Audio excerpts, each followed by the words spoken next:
제2편 하나님의 본성 6.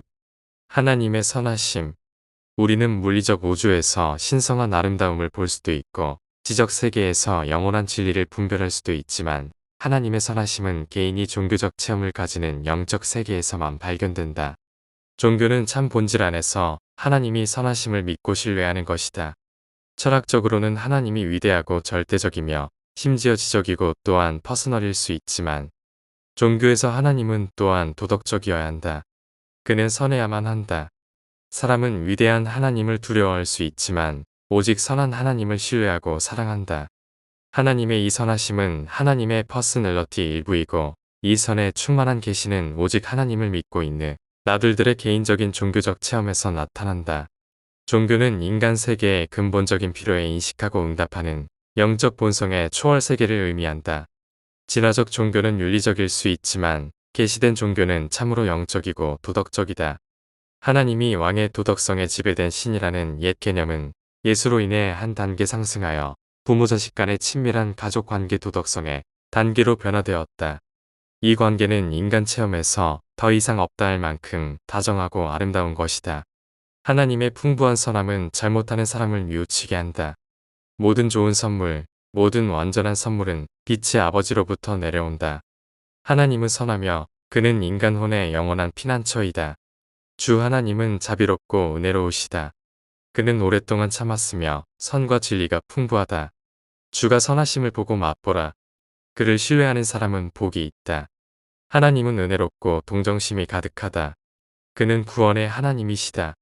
마음이 상한 자를 치료하고 혼의 상처를 고치신다. 그는 사람에게 전능한 힘을 가진 후원자이시다.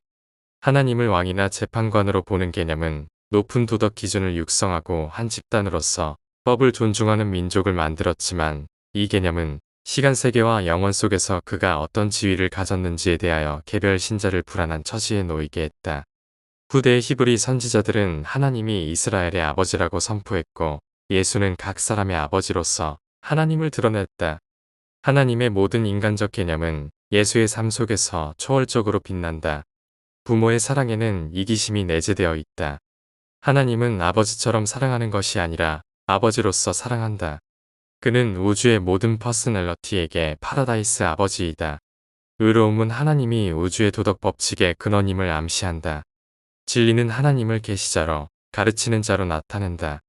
그러나 사랑은 애정을 주고 사랑을 갈망하며 부모와 자식 사이에 존재하는 그러한 이해할 수 있는 친교를 추구한다.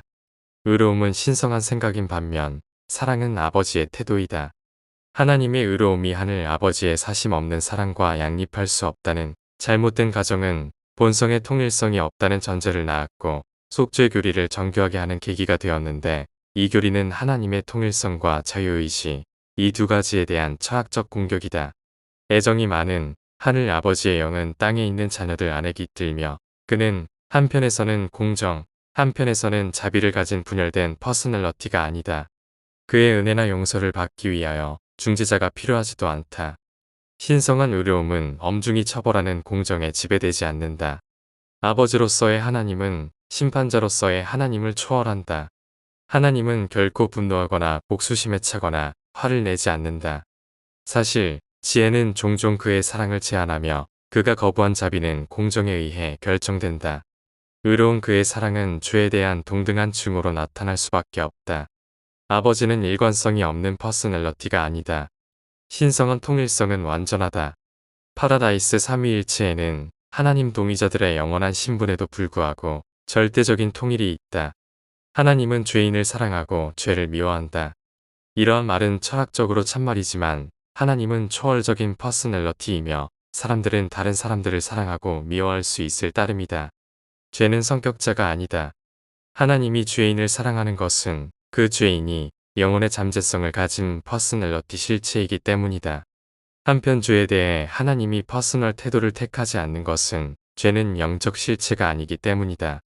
죄는 성격이 아니다. 그러므로 하나님의 공정은 단지 죄가 존재하는 것을 인식한다. 하나님의 사랑은 죄인을 구원하고 하나님의 법은 죄를 없애버린다.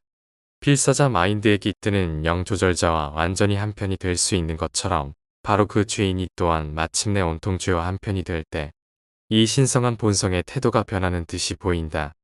이렇게 죄의 편이 되는 필사자는 전적으로 비영적 본성이 되고 따라서 성격적으로 실체가 없는 궁극의 존재의 소멸을 맛보게 된다. 심지어 불완전한 본성을 지닌 생명 존재는 실체가 없는 실제로 진행되어가는 점점 더 영적인 우주 안에서 영원히 존재할 수 없다. 퍼스널러티 세계에 직면했을 때 하나님은 사랑하시는 분으로 발견된다. 영적인 세계에 직면했을 때 그 사랑은 퍼스널 사랑이다. 종교적 체험에서는 하나님은 이 둘 다이다. 사랑은 하나님의 자발적인 의지를 나타낸다. 하나님의 선하심은 신성한 자유의지, 사랑하고 자비를 베풀고 참을성을 보이고 용서를 베푸는 보편적 성향에 그 기초를 둔다.